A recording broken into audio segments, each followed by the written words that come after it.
ছাত্ৰ-ছাত্ৰীসকল এইটো ভিডিঅ'ত আমি জানিব চেষ্টা কৰিম স্বয়ং আবেশ কাক বোলে আমি জানো যে ফাৰাডেৰ সূত্ৰৰ পৰা যিকোনো এটা যদি কুণ্ডলী থাকে প্ৰবাহচালিত কুণ্ডলী মানে প্ৰবাহ নাই তাতে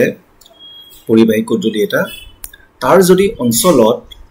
চুম্বকীয় ফ্লাক্সৰ পৰিৱৰ্তন হয় তেতিয়া হলে হেতুত এটা আবিষ্ট প্ৰবাহ সৃষ্টি হৈ যায় এটা কথাটো হল যে এনেকুৱা যদি এটা কুণ্ডলী আমি ভাবি লওঁ ধৰি ললো ইয়াতে এটা কুণ্ডলী এটা আছে দুটা মূৰ এনেকে জয়েন কৰি থোৱা আছে আৰু এই এটা গ্যালভানোমিটাৰৰ লগত সংযোগ কৰি থোৱা আছে এতিয়া এই কুণ্ডলীটোৰ দুই মূৰত আকৌ এটা বৈদ্যুতিক কোষ বা বেটাৰী এটা লগাই থোৱা আছে আৰু এটা সুইচ ইয়াতে লগাই থোৱা আছে এতিয়া যদি আমি সুইচটো অন কৰো তেতিয়া নিশ্চিতভাৱে এই এটা প্ৰবাহ এটা আহিব বেটাৰীটোৰ পৰা এতিয়া এইটো যে যাব আৰু কুণ্ডলীটোৰ মাজেৰে পাৰ হ'ব তাৰ পিছত তেনেকৈ গুচি গৈ থাকিব এতিয়া চাবা ধৰি ললো যে এই যেটো বৰ্তনীটো আছে তাত মুঠ 10 এম্পিয়াৰ প্ৰবাহ যাব পাৰে বেটাৰীটোৰ পৰা বা এই গুটি বৰ্তনীটোত 10 এম্পিয়াৰ প্ৰবাহৰ মান হৈ যাব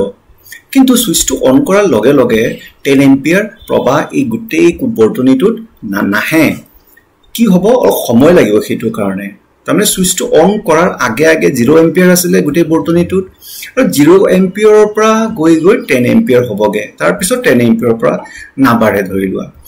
এই 0 এম্পিয়াৰৰ পৰা 10 এম্পিয়াৰ পাওঁতে এটা সময় লাগিব একেবাৰে তৎক্ষণাত নহয় অলপ সময় লাগিব হয়তো 1 সেকেন্ডতকৈ কম লাগিব পাৰে এই হেতু খনতে প্ৰবাহ যেটো বাঢ়ি আছিল প্ৰবাহ বাঢ়ি থকাৰ লগে লগে কি হৈছে এই যেটো কুণ্ডলী আছে যেটো প্ৰবাহ গৈ আছিল তাৰ কাৰণে তাৰ নিজতে ফ্লাক্সৰ পৰিৱৰ্তন হৈছে মানে তাৰ প্ৰবাহ যিমান বাঢ়ি গৈ আছে তাৰ পৰা ফ্লাক্সৰো সংখ্যাটো বাঢ়ি গৈ আছে এই ফ্লাক্সৰ সংখ্যাটো বাঢ়ি গৈ আছে হি নিজতে আকৌ ফ্লাক্সবোৰ আহি ঘূৰি আহিছে তাৰ মানে হেতুৱে ফ্লাক্সৰ পৰিৱৰ্তনটো হি নিজে আকৌ অনুভৱ কৰিছে মানে নিজতে প্ৰবাহ পৰিৱৰ্তন হোৱাৰ বাবে নিজতে ফ্লাক্সৰ পৰিৱৰ্তন হোৱাৰ বাবে হি ফ্লাক্সটো নিজে অনুভৱ কৰিছে এটা ফ্লাক্সৰ পৰিৱৰ্তন যেতিয়া এটা ফ্লাক্সৰ পৰিৱৰ্তন হয় তেতিয়া হিখনত এটা আবিষ্ট প্ৰবাহ সৃষ্টি হৈ যায় আৰু এই আবিষ্ট প্ৰবাহটো বিপৰীত দিশত হ'ব যেটো স্বাভাৱিক এটা বিদ্যুৎ প্ৰবাহ থাকে বেটাৰীৰ পৰা তাতকৈ যদি বিদ্যুৎ প্ৰবাহটো এনেকুৱা বাওফালে থাকে তেতিয়া আবিষ্ট প্ৰবাহটো এই কুণ্ডলীটোৰ উল্টা ফালে থাকিব কুণ্ডলীটো যেহেতু এইটো এটা বৰ্তনীৰ লগত সংযোগ কৰি থোৱা আছে তাৰ মানে হেতু দিশতে প্ৰবাহটো যাব আৰু আমি গ্যালভানোমিটাৰত এইটো দেখা পাম বা এটা হিচাপ এটা কৰিব পাৰিম তেতিয়া হলে ইয়াৰ ডেফিনিশনলৈ আহো যেতিয়া এটা কুণ্ডলীৰ মাজেৰে পৰিৱৰ্তিত বিদ্যুৎ প্ৰবাহ প্ৰবাহিত হয় তেতিয়া পৰিৱৰ্তিত মানে বাঢ়ি থকা সময়তে তেতিয়া ইয়াৰ সৈতে সংযোগ চুম্বকীয় ফ্লাক্স পৰিৱৰ্তন হয় আৰু কুণ্ডলীটোত এটা বিপৰীত ইএমএফ আবিষ্ট হয় বা সৃষ্টি হয় এই পৰিঘটনাটোক স্বয়ং আবেশ বোলে স্বয়ং আবেশ মানে নিজতে এটা বিদ্যুৎ চুম্বকীয় আবেশ সৃষ্টি হোৱা নিজতে প্ৰবাহৰ পৰিৱৰ্তনৰ বাবে যিকোনো মুহূৰ্ততে কুণ্ডলীৰ সৈতে সংযুক্ত চুম্বকীয় ফ্লাক্স ইয়াৰ মাজেৰে যোৱা বিদ্যুৎ প্ৰবাহৰ প্ৰত্যক্ষ সমানুপাতিক তাৰ মানে এটা কুণ্ডলীৰ মাজেৰে যিমান প্ৰবাহ যাব সিমানে তাৰ ফ্লাক্স বাঢ়িব phi b সমানুপাতিক I তাৰ মানে phi b ইকুৱেল টু এটা কনস্ট্যান্ট এটা ধ্ৰুৱক এটা L এই L টোক আমি কম স্বয়ং আবেশ গুণাঙ্ক এই L টো আসলতে কেনেকে কি বুজায় যে যেটো কুণ্ডলী আছে যেটো কয়েল আছে হেতু কিমান পাক বা তাৰ কালিটো কিমান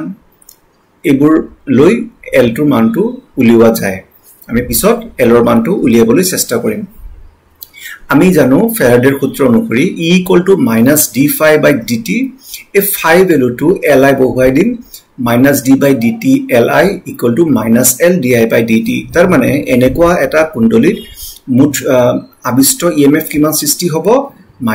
-L di by dt মানে প্ৰবাহৰ পৰিৱৰ্তন যিমান বেছি হ'ব এটা নিৰ্দিষ্ট সময়তে হিমানে ইএমএফ ইয়াতে সৃষ্টি হ'ব যাকে আমি স্বয়ং আবেশ বুলি কওঁ এইটোৱে হৈছে আবিষ্ট ইএমএফ L और SI একক হৈছে হেনৰি এজন বিজ্ঞানীৰ নাম আছিল তেওঁক সন্মান জনাবৰ কাৰণে এটো ৰাখি দিয়া হৈছে